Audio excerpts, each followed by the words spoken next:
It's high-flying, freestyle Mexican wrestling. IWC and AAA present Lucha Libre. When worlds collide, legendary Perro Aguayo vows to destroy former friend Konnan in a steel cage match. When IWC and AAA present Lucha Libre. When worlds collide. Sunday, November 6th, live and only on pay-per-view. Welcome back to the IWC AAA Lucha Libre When Worlds Collide Control Center. Time now to tell you all about that climactic main event of this historic pay-per-view. It'll be in a steel cage. In one corner, Perro Aguayo, the most loved wrestler in all of Mexico. In the other corner of the steel monster, Konnan, once the most revered superstar in all of Mexico. November 6th in a steel cage match. Perro Aguayo, Mexico's big legend, meets me, Konnan, the best wrestler on earth. You know what, Perro? You're messing around with the wrong guy. I'm going to retire you. I'm going to make sure that you never set foot in a ring again. Because you know what? I'm tired of you. You're an old man. You're finished. And if you don't think I'm telling the truth, November the 6th, you're going to find out. Because Konnan is going to take care of you. Konnan looks out of control. These two masters of the ring were once partners and had a long and fruitful relationship. But Konnan wanted more, so he viciously attacked Perro Aguayo, his own partner, during a tag team match. Now the legendary Aguayo wants revenge, and he will not be satisfied until he gets Konnan in the steel cage.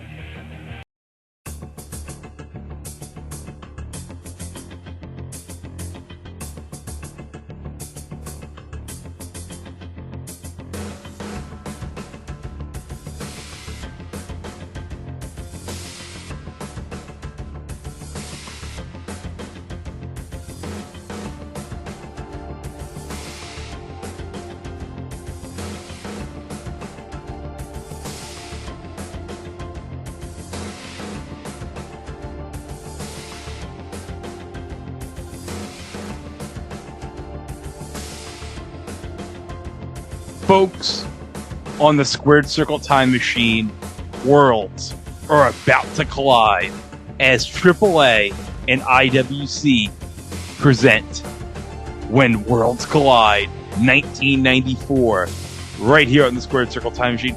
I'm Greg with Dane, and Dane, we've had a lot of wrestling in the last weekend. Oh, yes, we did, for sure. It was a jam-packed weekend. Some chills and spills and even some thrills. Saturday night's main event, I gotta say, the cage match between Priest and Drew. I loved that Jesse just was so pissed about how Priest won the match. He just walked right out. Why is he allowed to do that? Jesse, those are the rules of the match. I don't give a crap about the rules. That wasn't the rules when I was commentating. I bet that's a conspiracy theory. So now I guess we're getting a tag match between Cena and Logan Paul against Cody and... Who's Cody teaming with? Jey Uso. Oh, Jay, okay. Yeah, because Jay came out to help stop Cena from... Oh, no, wait. Jay was wrestling Logan Paul, so... Cena was the one that came out to interfere and cause chaos, and then that Cody came made the save. So I'm going to guess that this is going to end up setting up the eventual Cena-Cody rematch at SummerSlam. Yeah, and then also, I guess, do we get another Logan Paul-Jey Uso match down the road? Or, because I know in a few weeks, Jay is fighting Gunther again in Arizona, so... I don't know. I bet you, though, Jay and Logan Paul are going to fight at some Blood Money show down the line. Oh, yeah, that is... Blood Money guys like that Logan Paul guy for some reason. But also, we had a big day, on my birthday, no less, of wrestling, because we had Double or Nothing 2025 and NXT Battleground. First, let's talk about Double or Nothing 2025. Okay, because... Oh, well, I was 1 for 2 for picking the Owen Hart's winners, because, no surprise, Mercedes Hogan won that one, so I guess we're getting another belt eventually for Mercedes, who carry around. Don't see her not beating Tony Storm at All In. But surprisingly, Hangman Adam Page beat Dave's favorite wrestler in the whole wide world right now, Will Ospreay. Oh, so I bet he's going to deduct half a star from that match because Will win. But now it's like, so now are we? And now I'm honestly hoping at this point. I'm even hoping like the Rizzler takes the AEW World Title off Moxley at this point, because this whole Death Riders Romper Stomper stuff is really run its course. But the Death Riders is a promotion killer. Like, nobody's excited about this. Nobody wants to watch the Death Riders at all. So what did he do to make sure that no one really watches it? They throw in the Young Bucks, who are also ratings killers. Oh my God. Look, I'm guessing they're going to save the Ospreay title win for All In next year when it goes back to London. Yeah, but by that time, will they care, or will Shine be off by then, or? I don't know. But I'm not sure giving Adam the championship, making him be the guy to finally beat Mox, is the answer. Because truth be told, I'd rather they've just waited for Darby to come back to make him the champ.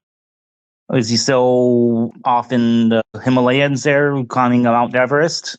I think he's already climbed Mount Everest. Oh, okay. So Tony paid enough Sherpas to just pull him up the place to make sure he doesn't do something silly and do a coffin drop from the top of the mountain.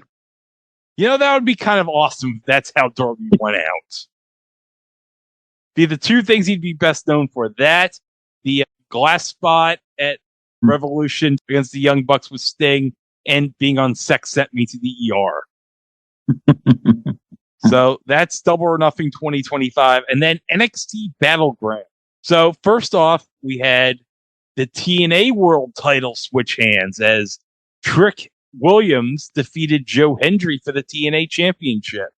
Yeah, that was a bit of a shock. So I'm guessing Trick's going to hold the belt for a little while and go to TNA? Yeah, that's what I'm thinking. Or one theory was that he might hold on to it to at least Slammiversary, because apparently Slammiversary is in New York this year and they seem to be pushing Mike Santana. So, but yet they made a match for Trick and Santana next week on NXT. So are they going to really hotshot it back onto Santana, or are we going to get some shenanigans happening with Joe Hendry? Because also I'm hearing too that Hendry's probably going to sign with the WWE after his contract is up, and if anything, he's going to the main roster as well too. So that makes no sense there either to put it back on him if that's the case. I don't know, but yeah, I believe Slammiversary's at the UBS Arena where the Islanders play in Elmont. So, wow, that's quite ambitious. Yeah, for TNA. Oh man, I will say I am tempted to maybe go there because I've not been to UBS Arena yet. So I would like to go and see that venue. It's also because I'm not an Islanders fan. So it's like, I could not care less about going to see an Islanders game. So. Well, they might be better now that old man Lou is gone from management. Yeah, but I don't know. They're going to get Brendan Shanahan, right? As a Leafs fan, I feel sorry for them now. But we had in the main event, Stephanie retained against Jordan. That was a pretty hard-hitting, good match, actually, between the two ladies there. And nice little code of honor being held up by them as well, too. And almost seemed a little weird because then, of course, on NXT this week, we had Stephanie lose to JCJ in a Fatal Attraction. Or Fatal Influence, I should say. Sorry. Yeah, that was kind of a shocker seeing Stephanie lose the belt, but I'm guessing that means she's going to be called up to the main roster soon. That's what I've heard as well, too, and that she's going to be on Raw, and then also heard that Jordan Grace is going up onto SmackDown. So is the draft happening sometime after Money in the Bank then, or? Yeah, I have to think the draft's coming up soon. Because then that's, I guess, the one way to introduce them, since it seems like even for the ladies' Money in the Bank matches seems already stacked with the people, and even the qualifying matches that are happening. We have a new member in the stable with Braun and Heyman.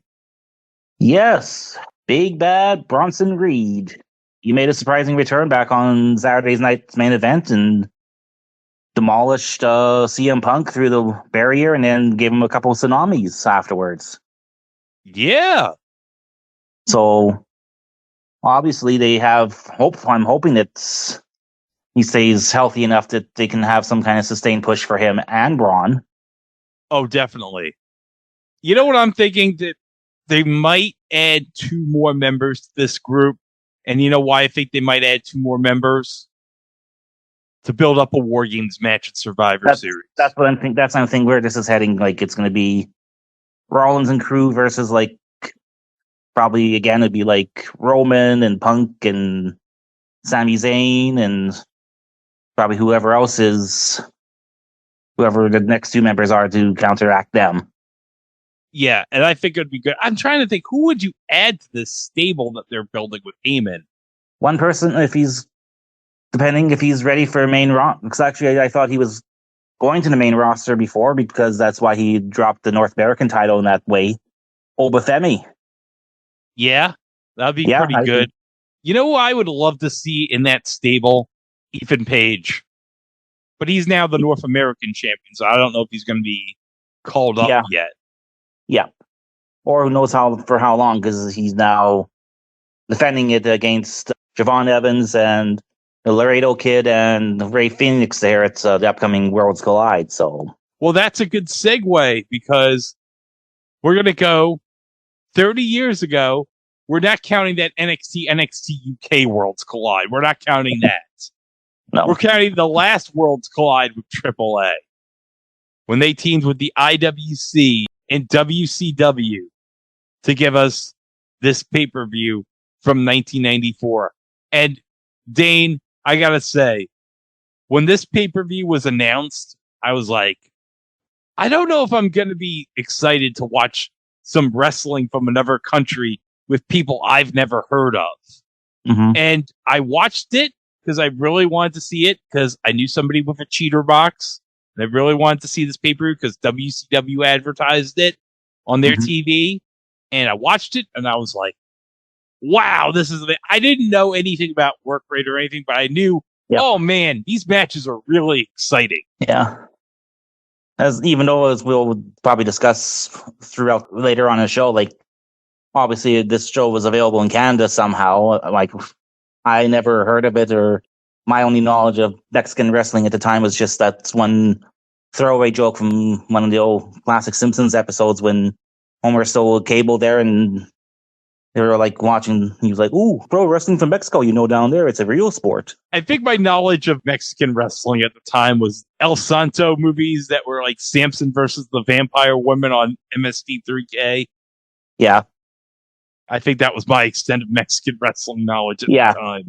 My knowledge of Mexican wrestling expanded like once we started getting WCW up here and on a regular basis, and saw like the 96, 97 with all their luchadors there, and kind of like jamming out to Psychosis's entrance theme. Okay, so there's 2 copies of this on YouTube. There's one with the Countdown Show with Chris Cruz, and it has like tape hissy sound there, and the other one has like really bad video but good sound. So it's kind of like a pick your poison on YouTube. Until either it gets uploaded onto WCW Vault channel or the WWE Vault channel, or if they ever get like a AAA. I don't even know who technically owns the rights to this. I'm guessing it's WWE, because I know they've shown the one match with Ray was on one of his DVDs. So yeah.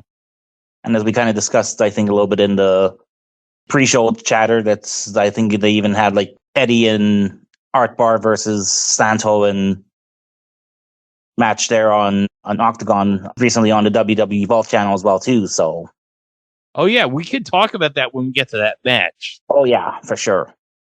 But yeah, here we go. We're into it. We got Chris Cruz announcing and welcoming us to the pay-per-view, introducing the ring announcer for AAA. So we're going to get started with a minis match, Dane. And I got to bet somewhere a young Palmer Konnan was watching this pay-per-view and was like, I'm going to keep notes on this. This will be big in 12 years from down the road. So I apologize if I'm butchering these names here, but I think it's Mascarita Sagrada and Octagoncito against Esposito? Is that how I'm pronouncing it? I think that's close. And Gerardo Estrada. Yeah. So that's your minis match on this show. So we don't have a Scott review for this show, but I will say our commentary team for this is Chris Cruz and Mike Tenay. So I was like, you know what? When this show happened, I'm like, okay, it's the WCW hotline guys. They're kind of a niche thing I knew. And I thought, okay, it's kind of makes sense. They got the niche wrestling guys for this show. And I believe at the time, Mike Tenay would have had like a national syndicated wrestling radio show out of his hometown in Las Vegas. He mentions before the Eddie and Art Barr match that he interviewed Eddie before the show on his radio show. Yeah, he did actually mention that. And I believe you told me, Dane, that you did not have much experience with Chris Cruz. No, because unless you were lucky enough to have satellite or cable, we didn't have access to. You told me that he was also on WCW Pro and Prime, so those were shows I never saw. Like, and my only time hearing him before this hand was he was one of the 3 ring commentators that they had for the big World War III 60-man battle royal. Oh my God, the 60-man battle royal. What a piece of crap that battle was. I'm like, as a kid, I thought, oh man, this is going to be exciting. It's going to be like a Royal Rumble with 3 rings and 60 men. And I'm like, this is terrible. Yes, it was. It was like when 3/4 of them had no real chance of like at all winning it. Like your Buddy Lee Parkers and the like. Yeah. I am sad, Dane, you never got to see the greatness of WCW Prime with Dusty calling the Moo match of the week. No, I didn't. Well, hell, I was even surprised. I think I showed you a clip that I had, like even I think from WCW Pro, that one of the ones that because you'd mentioned that Gordon Sully used to do commentary, and there was a tag match between Paul Orndorff and Paul Roma facing off against Hogan and the Macho Man. Oh, what a treat that is.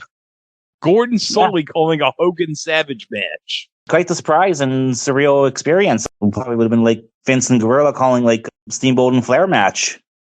Yeah, something like that. Maybe Gorilla and Bobby doing a Flair Steamboat match. Too bad we didn't get one in the brief time both were WWF.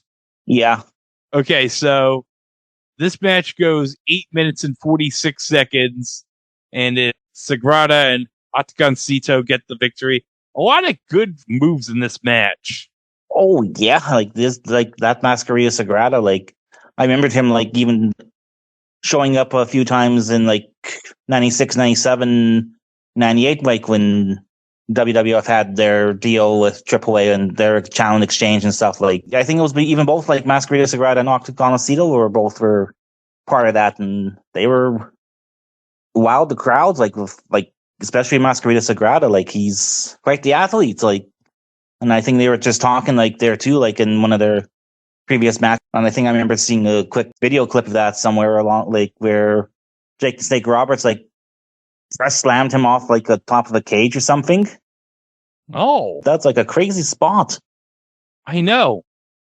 Yo, it's nuts, Dane. This match has 2 referees in the ring. So I think that ended up being a regular thing with the rest of the matches too. Like they all had 2 referees. I don't know if that was one of the different rules that they had for AAA. The only ever time I've seen 2 referees in the ring at once was in World Class Championship Wrestling in an episode of like 82.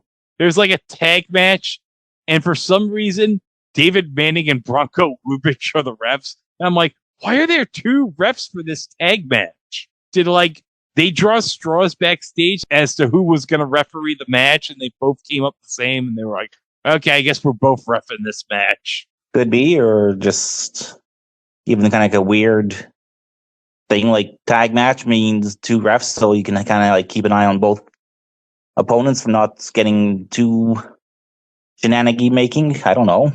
Well, we have mentioned that Guerrero has always advocated for two referees in the match, so yeah.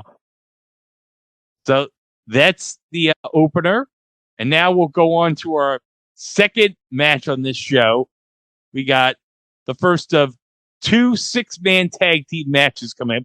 By the way, I should note that Dave rated Minnie's match 4 stars. So, what would that be in the 2025 Dave scale? Probably about 2 stars. If only it took place in the Tokyo Dome, I think all these matches would have like at least a 3-star minimum starting point. Yeah. So, our second match is going to be Veruza Guerrero, Psychosis, and Louis Spicoli as Madonna's boyfriend, to which Chris Cruz says, Madonna's boyfriend, as if there could be just one. Taking on Heavy Metal, Latin Lover, and a 19-year-old kid named Rey Mysterio Jr. And boy, did they put over Rey huge on this show. God, yes, they did. Like, he was... You can probably see why Paul Heyman was, like, salivating already in Philadelphia and wanting to get him and Psychosis over into ECW. Oh, definitely. And they would have some of the best matches, Rey and Psychosis in ECW the next year. Yeah. And then, of course, later in WCW, too. Oh, yeah. Yeah, because I think I watched, I think they had, like, Rey Psychosis, I think they had Mexican Death Match on one of the ECW tapes that WWE put out. So I think either, probably was like on the Rise and Fall one, I think. I love my favorite thing about this is I think it's Latin Lover. Mike Tenay mentions that he started out as a male stripper. And then, okay, I have the screen share here. Yeah. He's going to do this little dance here in front of Louis Spicoli here. He does a little dance, Louis. Yeah. He does the Running Man. And then Latin Lover does the, ooh. Probably showing off those moves that he learned at the strip club, I guess. I guess, yeah. Well, that's almost fitting because actually I remember looking, because I remembered there was a while back, Tele Latino, which is a Canadian Spanish channel. There was actually a telenovela / softcore show called Latin Lover. Oh my God. The things you have up there in Canada is amazing. Yep. You know what else is amazing? Whoever recorded this show in 1994 was obviously from Canada, because at one point during the match, they switched to this. They switched to the home theater channel, I guess. Or I guess must have been like their preview channel or something, because it's got it's like gray screen with the logo for home theater, which was like a chair and against a sun. And then it's telling you, for order information, please change to the channels for either Shaw or Rogers, which are the 2 major cable companies in Canada, which is now one because Rogers has now purchased Shaw. So when did Rogers purchase Shaw? About 2023, 24. So 30 years after this fact. Okay. So I'm guessing home theater would be the pay-per-view outlet, kind of like Request or In Demand here in the U.S. Yep. Because there was either home theater or Viewer's Choice was also the big pay-per-view company here as well. Yeah, when I think of Canada pay-per-view, I usually think Viewer's Choice guys, so. Yeah.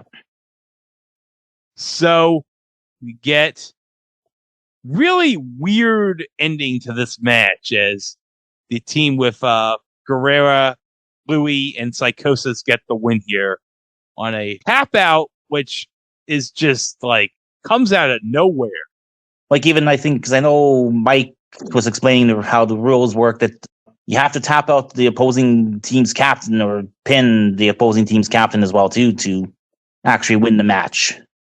Okay, so you can't pin anybody on the team. You have to pin the captain. Yep.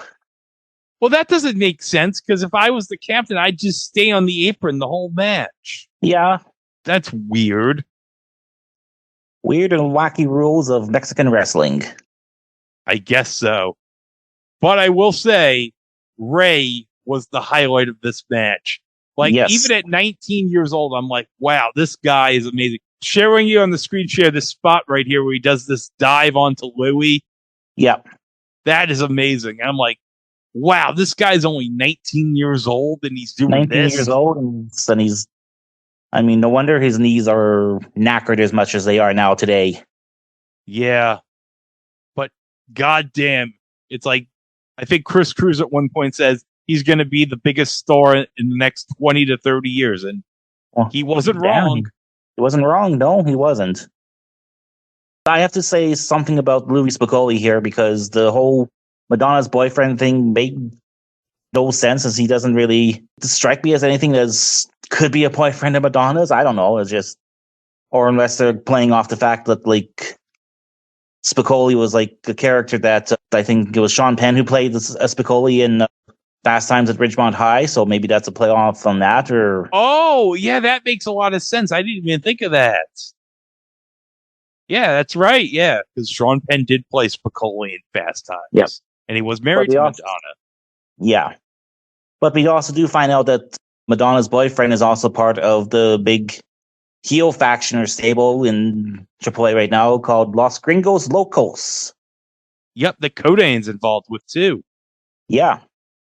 And to think that of all the people the WWF signed right after this show, Spicoli was the one they signed. He was given, that was the Radford name they gave him, right? Yeah. And then they made him Bonnie Donna in training.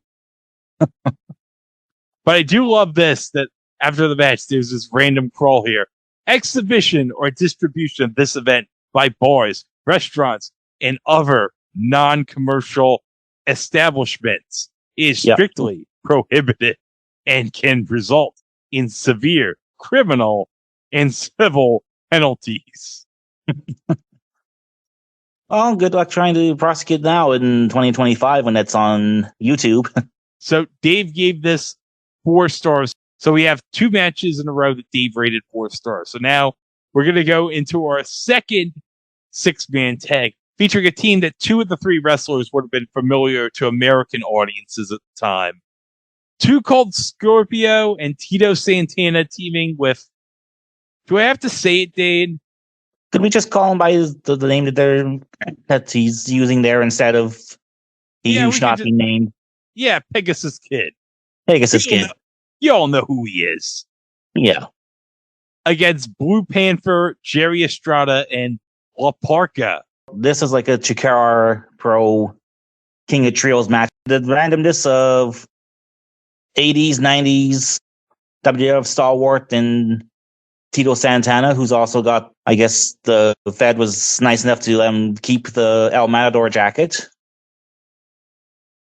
And then you got Scorpio, and then of course you got Pegasus Kid, and then on the other side you got Jerry Estrada, who's looking like Brutus the Barber Beefcake used to dress, and then you got Blue Demon, and who's got a blue luchador mask. Greg here in post, Dane just refers to Blue Panther as Blue Demon for the rest of the show. I didn't know if it was the same guy or not, and going to Wiki, it's not. So whenever Dean says Blue Demon, just assume he's talking about Blue Panther. So there you go. And then you got a giant skeleton man in La Parka. Oh, man. When I first saw La Parka, I was like, what is this? But I will say, La Parka ended up becoming one of my all-time favorites when he was in WCW. When he was the chairman of WCW. One of the things I really loved, I think watching over and over again. I think it was like there's actually two things I liked with Parka in WCW that wasn't involving the whole dubbed voice stuff. But one time when the Disco Inferno was coming out, he was doing his little disco dance, and then Parka comes out, smacks him with a chair, and then he does his little Parka jig. And then the other time was, I think, when Parka was fighting someone in the NWO when DDP was feuding with him, and all of a sudden Parka hits the diamond cutter and unmasks, and it was DDP all along. Oh, yeah, that was one of the best spots ever. DDP unmasking to reveal it was him, not Parka. Yeah. I think Chris Cruz, before the match, makes the first and only comparison to Pegasus Kid to Deion Sanders. And hopefully Deion Sanders didn't do the bad thing that Pegasus Kid would do. Oh, I think he already did the bad thing that caused his son to slip to the 5th round of the draft to the Browns. Oh, God. Oh, no. Also, I believe Chris Cruz makes a reference to the George Foreman-Michael Moore fight, because that would have happened the previous night, where George Foreman upset Michael Moore to win back the heavyweight championship.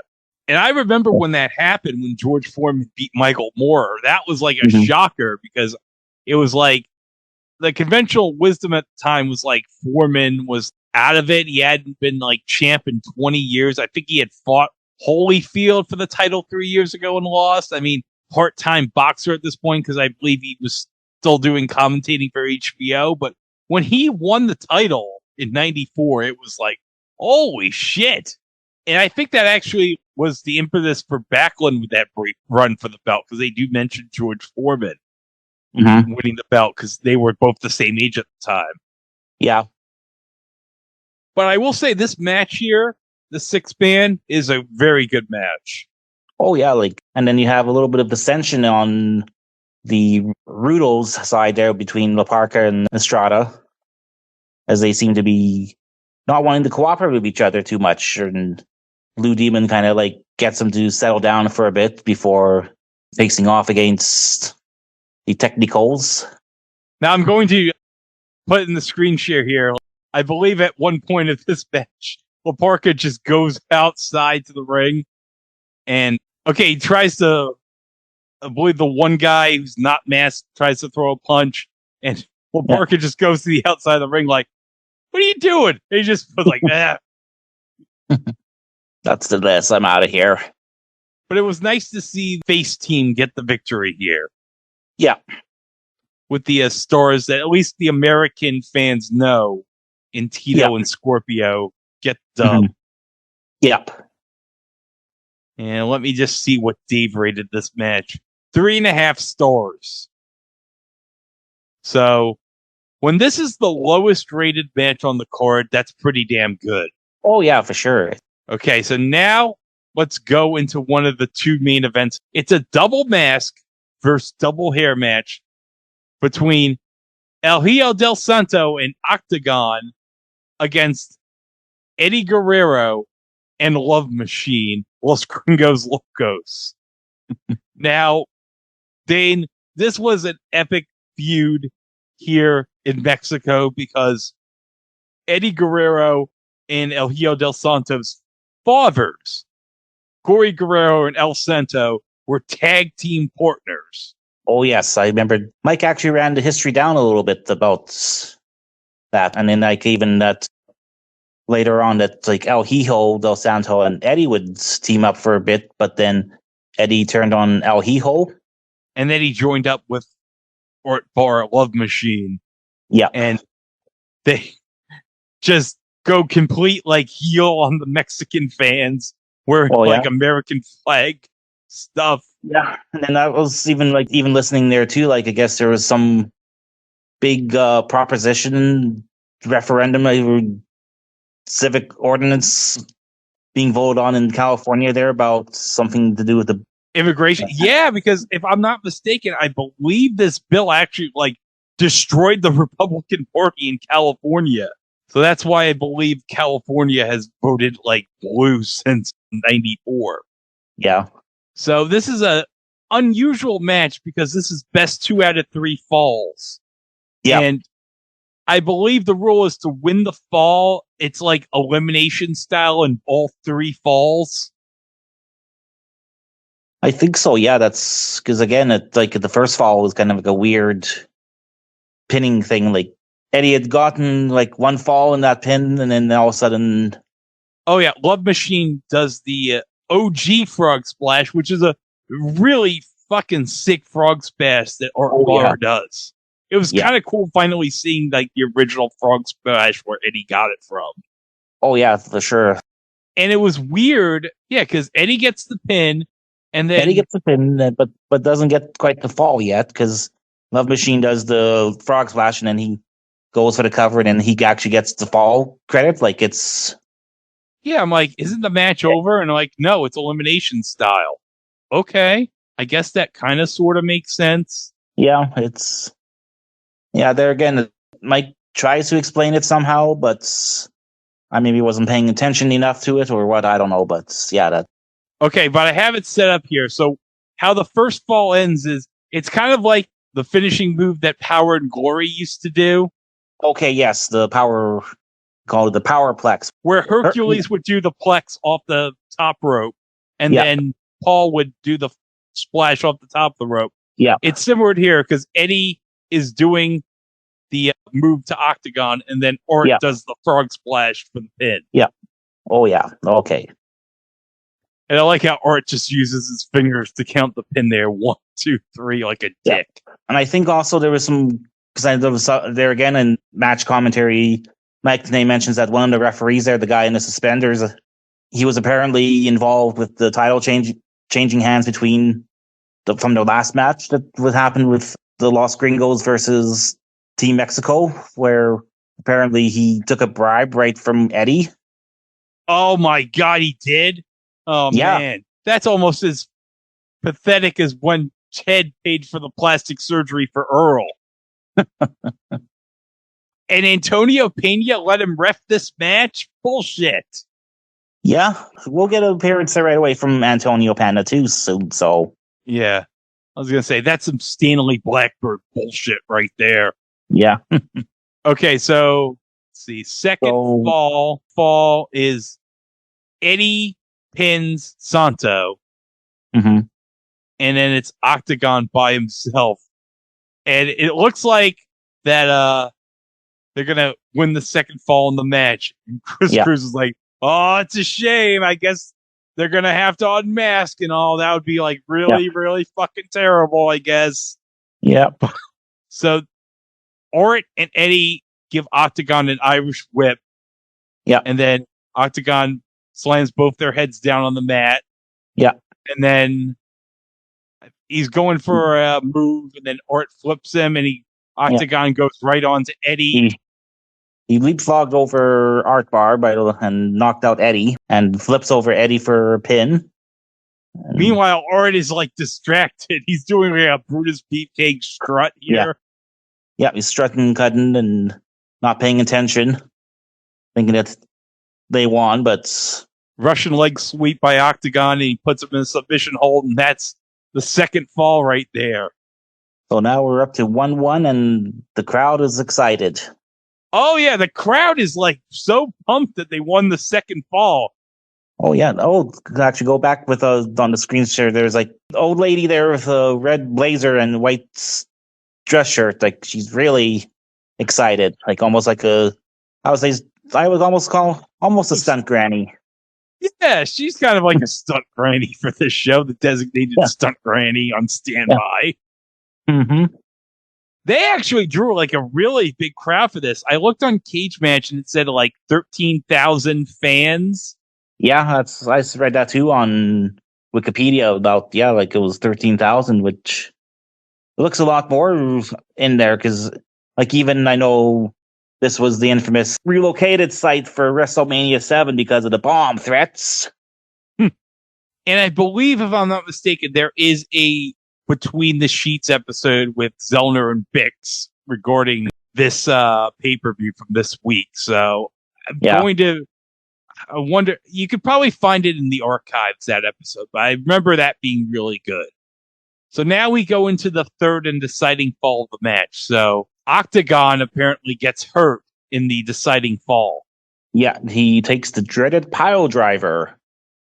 Now, this is some old school stuff I really miss and love. I know recently they tried to recapture that there with Kevin Owens giving people like the package pile driver there, but they go the extra mile with this. But although it kind of confuses me here a bit because they like bring out the medics, they bring out even our friend Antonio Pena comes out concerned that Octagon is like his career's over. They basically saying like.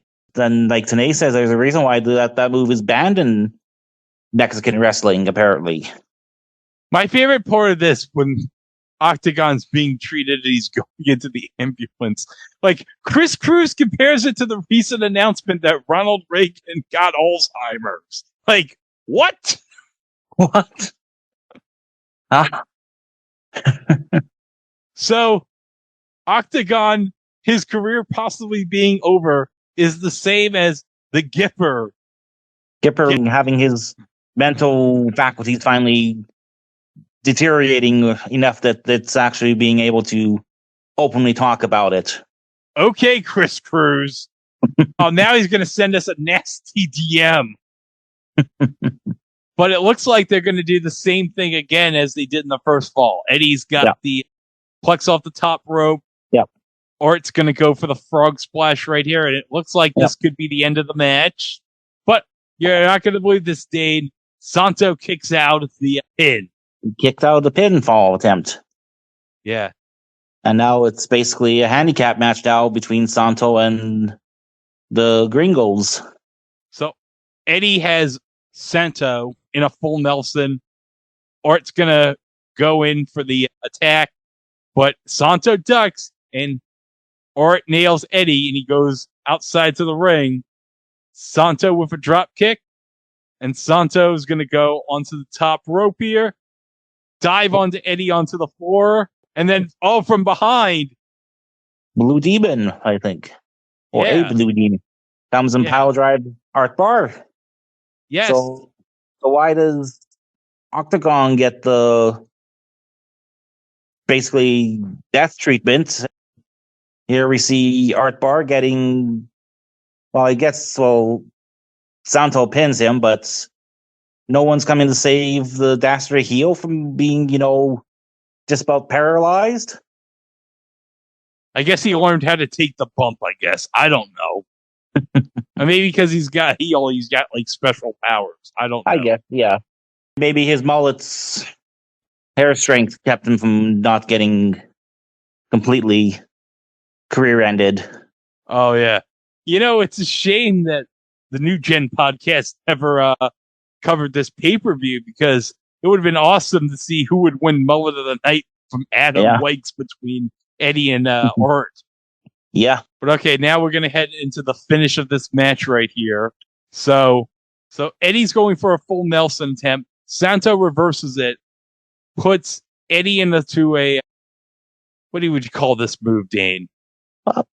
Sunset flip into a package. Yeah, some combination of the two. And pins Eddie for the 1, 2, 3. And Santo and Octagon get the victory.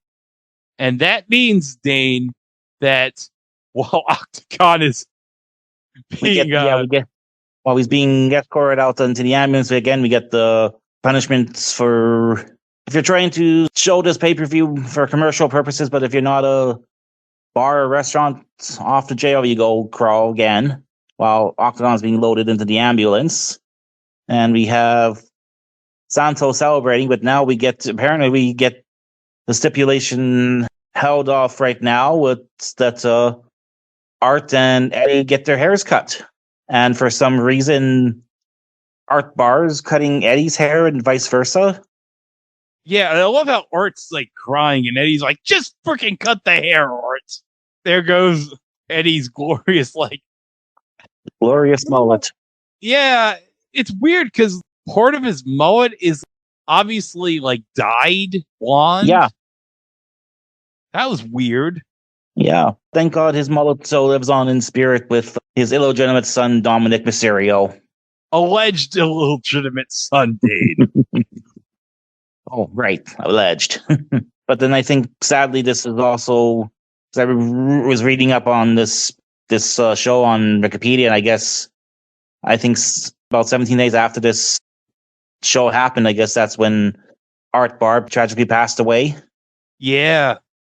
Plus, after all this, they kind of suspended the tag titles and never really followed up with the rest of the angles on that because of his death. Yeah, I don't think they bring back the tag team titles in AAA until like 2006, 2007. So yeah, I think that's what I think that's what it said in the article. That's when they came back. So right as we're going to be lowering the cage, we go backstage. They're buzzing the rest of Eddie's hair off. So now we're getting this big cage getting lowered down to the ring, and you get the typical like pyro you'd see at WCW shows as the cage is being lowered. So yeah, they actually did use the obvious WCW production team, because as you see in the credits, you see the usual suspects like the Jackie Crockett's and the like.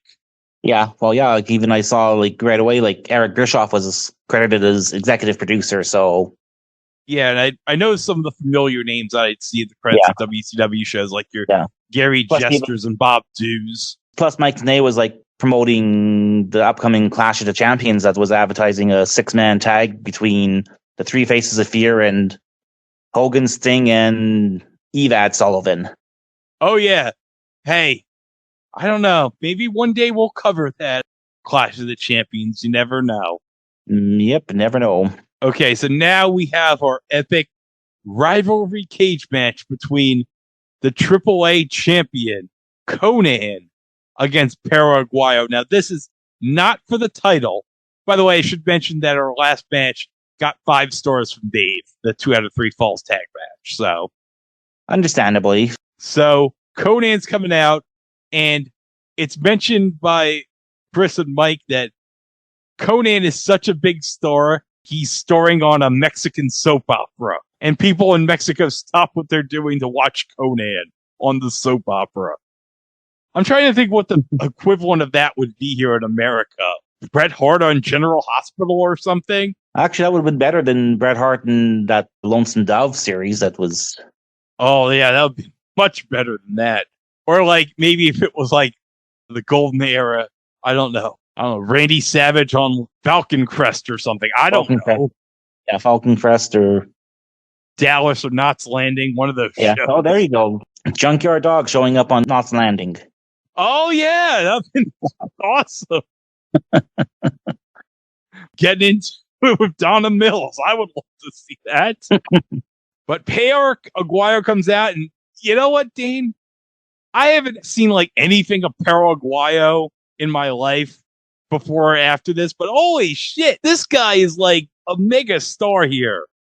Yeah, like they really put him over as like a legend almost. And it's also weird seeing Konnan with hair, because I'm used to seeing 96 onward Konnan where he's like bald and or shaved hair and whatnot. So yeah.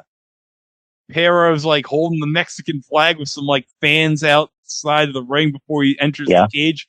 So, okay, this is like escape the cage rules here. So it's not like not a pin but you have to escape from the top of the cage and onto the floor. So Jesse would be happy that there's no just walking out the front door of the cage. Oh yeah, because Jesse, we're doing this show and there was a door and you had to get through the door. Jesse would not be fucking happy with that. So what do we have during this match, Dane? Oh, we got quite a bit going on, actually. We've got probably a very almost probably at least a points. I'm probably going to 0.6, 0.7 on the Muda scale. Blade jobs from Perro Aguayo from some brass knuckles by Konnan. Oh, yeah. Perro's Crimson Mask here was something to behold. Yeah. And then we get Louis Spicoli coming out. Yep. Helping out his fellow local gringo in Konnan. Yeah, he throws something. And then some other guys come out to help Perro. I forget who they were. I think Mike Tenay called them I don't know. I forget what he called them, but I heard one of them was Cien Cars. Maybe it's one of Dos Caras kids. Yeah. Obviously, not the one Dos Caras kid that we know in Alberta.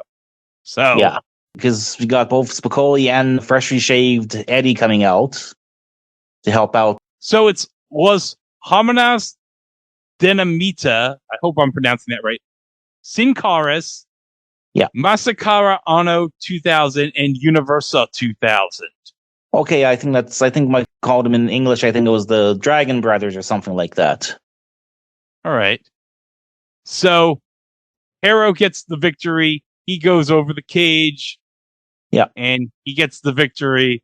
And everyone's loving him. Like, he's kissing some fans out at ringside. I'm like, he's got blood all over his face. You don't know what's in that blood. No. We have poor Billy Keeble from the Attitude Era podcast here advocating against the spread of hepatitis. During the match, I guess there were some fans that were being a bit unruly, I guess, at ringside, that Mike Tenay was pointing out that security had to remove them because they were trying to jump over the barricade to try and get at the dastardly heels. But I want to show this right after the match. Eddie and Louie are going at it with some of those fans. And Hero finds like some briefcase outside the ring. Yep. And he attacks Louie and Eddie with some of the shittiest looking briefcase shots I've ever seen in my life. Those were Lance Storm levels of horrible chair shot levels. Like, he just lightly hits Louie on the back. Almost kind of like with, like, I remember doing this with some friends, like how we would have some kind of, like, when we were pro wrestling, when we had like a play briefcase too, that we just kind of, lightly tap each other on it to symbol, like, that's what it reminded me of. He lightly taps Louie on the back, and Louie's selling it like Izzy Bomb. He's like, "Oh, my back! My back!" And then Pero hits Eddie, and Eddie's like, "Fuck out of here with that shit!" I just got shaved here. I'm not selling this shit yet. My God! But yeah, we're closing out. Pero's holding the Mexican flag high. Yeah.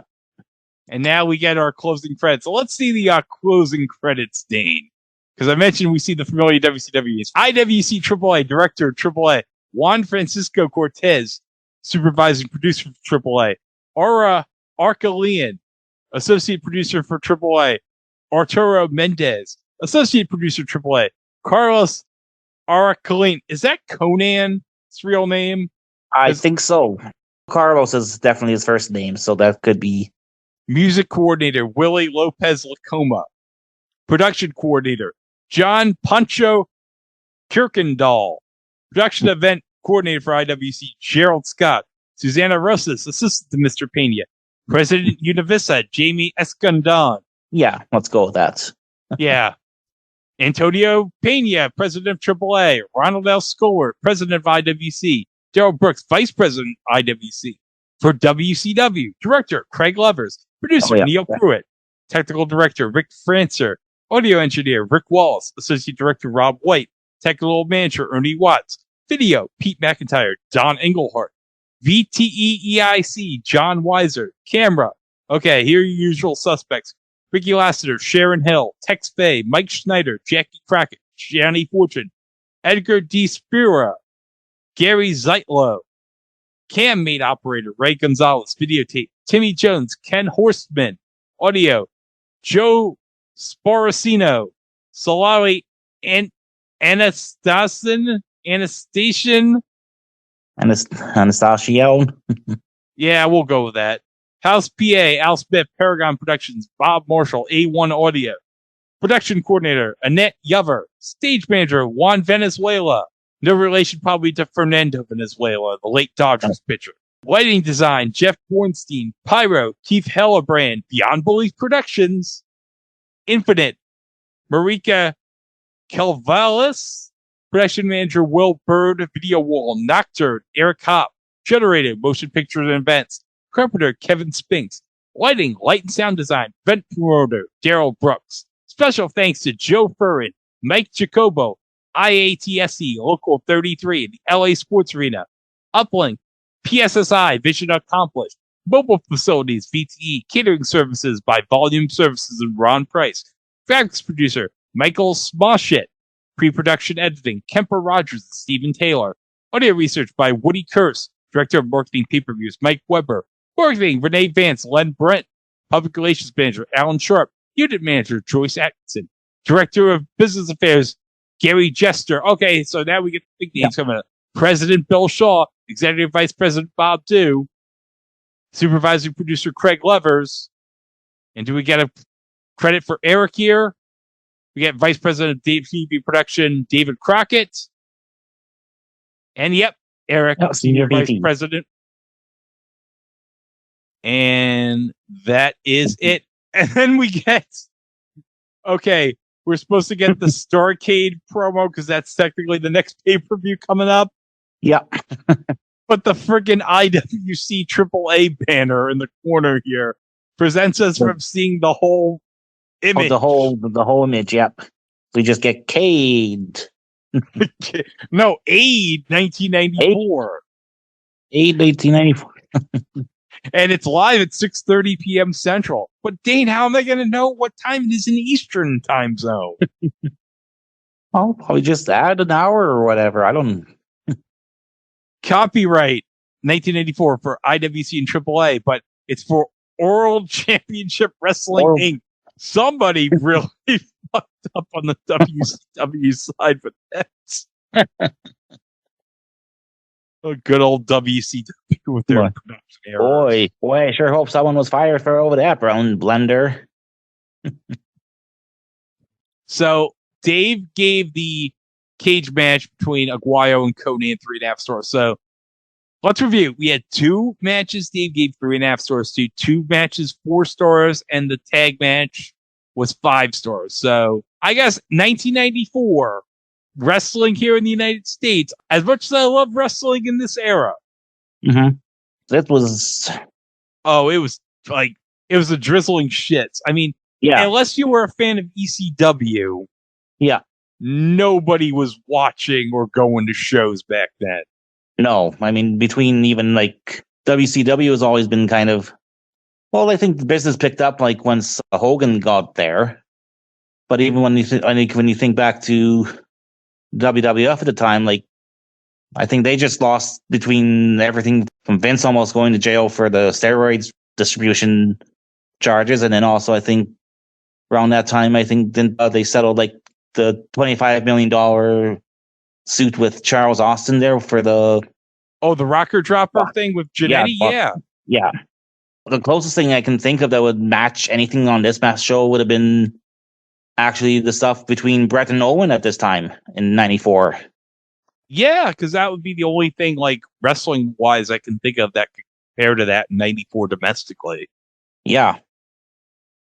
But I will say the tag match holds up very well. And he said, Dane, that it was uploaded on YouTube recently. Yes, I think it was uploaded on the WWE Vault channel with a special introduction by Dominic Mysterio. So if you're looking for, I think even they even cleaned up like the video quality of it as well too. So if you're looking to see this match, you can find it. And I think it was also, for some reason, I'll have to maybe double check, but I think it was also on the Eddie Guerrero DVD as well too that WWE put out many moons ago. So if you still have that around, I think you can probably watch it as well there too. Probably won't have the Chris Cruz, Mike Tenay commentary. You might have like Paul and Taz or like Todd Grisham or somebody. Todd Grisham and Josh Matthews or something. Although speaking of obscure bottom tier WWE announcers, I was today days old to realize that on TNA that both Tom Hannafan and the other guy that does the color, that they were former WWE staff or people. Tom Hannafan, I guess, was Tom Phillips. Yep. And then the other guy, he was actually Aiden English of the Vaudevillains and Rusev Day. Yeah, and I actually think those guys are kind of like the best TNA commentary team they've had probably since maybe Don and Mike. Or I enjoyed Mike and Taz as well too. I still think Michael Cole and Taz are probably like the best use of Taz as a color commentator. I think listening to a lot of 2010 TNA. It's like Taz with Mike is kind of like Taz's act. I think does not work with Mike at all. Yeah, especially whenever he does the whole "let the pigeons loose" shit that I think I'm talking about. It's like, yeah. Actually, I'm gonna miss that now. If Stephanie Vaquer is going on to Raw or SmackDown now, that I'm gonna miss Gooner T.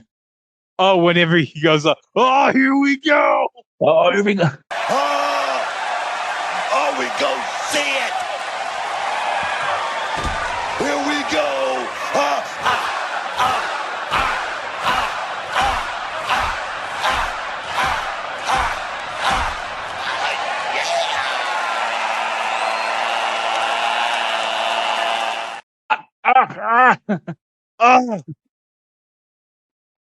And I think the best part now is like the fans are like now afterwards now they like chant the "Shucky Ducky Quack Quack" if they're doing the shows from the Performance Center. Don't worry, Booker. You still have Jada Parker to swoon over, and Lola Vice is assuming that she doesn't get called up either soon.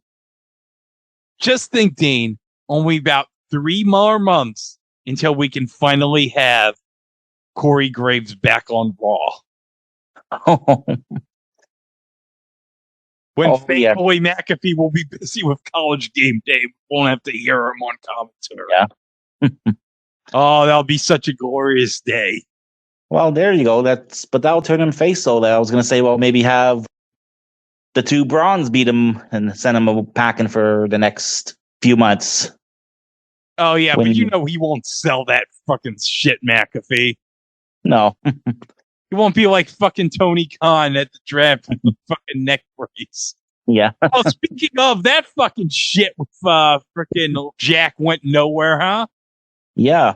Because he didn't want everyone to think, oh my God, people are going to think that I don't book this shit. I'm like, nobody's going to think that, Tony. No one's going to think that at all. The fuck is wrong with you, Tony Khan? Much like Vince was, he is both the biggest asset and the biggest liability to AEW. Yeah, but at least they have those 11 billion max viewers, Dane. Oh yeah, for sure. I mean, the Netflix numbers for Raw, terrible. The fucking max numbers for AEW, fantastic. What are the numbers? We don't fucking know. Because Dave has some bullshit Google trends. Oh yes, the Google trends. Apparently, Double or Nothing matched Backlash. Google trending topics. Dave, let me tell you something. Here's this amazing thing I'm going to let you know. It's called bot armies. Please start posting your stuff on Blue Sky or Threads or Mastodon. Please, Dave. Yeah. Look, okay, I'm going to share you what I showed you on Reddit, okay? Okay, I'm showing you this post that he made on the Hell site on the Google Trends. Look at this shit. I'm not going to read this shit. This is fucking it's like if you're going to write that long, make a freaking Medium account and a blog post or something. Or even freaking is LiveJournal still around? Fucking post that. Jesus fucking Christ, Dave. Between this and it's just Dave Meltzer pulling out random metrics to try and justify that his little pet project being successful is one of the weirdest copes I've seen over the last few years. Oh my God. All right. Well, we're done with this show, but Dane, it was kind of like a short show this episode. Yeah. How about we do another short show next week? Okay, that sounds doable. How about we go to the Vault channel and watch a random Monday Nitro? But not just any Monday Nitro, Dane. No. We're going to watch a Monday Nitro that's going to feature Kevin Sullivan as a woman. Oh, okay. Yeah. And then we're going to have some shaving. Okay, yes. And we're also going to have Mongo and Pepe. Oh, yes. Mongo and commentary, because we haven't quite reached the point of Mongo the wrestler yet. No, that won't be like for another year. But Yeah. hey, we got to honor Mongo because we haven't really talked about Mongo since his passing. So Yeah. we got to pay tribute to Mongo because we all love Mongo. So we're going to cover WCW Monday Nitro, the 5th episode from October 2nd, 1995 that you can find on the WCW YouTube channel. And that'll be our next episode right here on the Squared Circle Time Machine. For myself, Greg, that was Dane, and we'll see you with that episode right here on the Squared Circle Time Machine. Have a good rest of your day, everybody.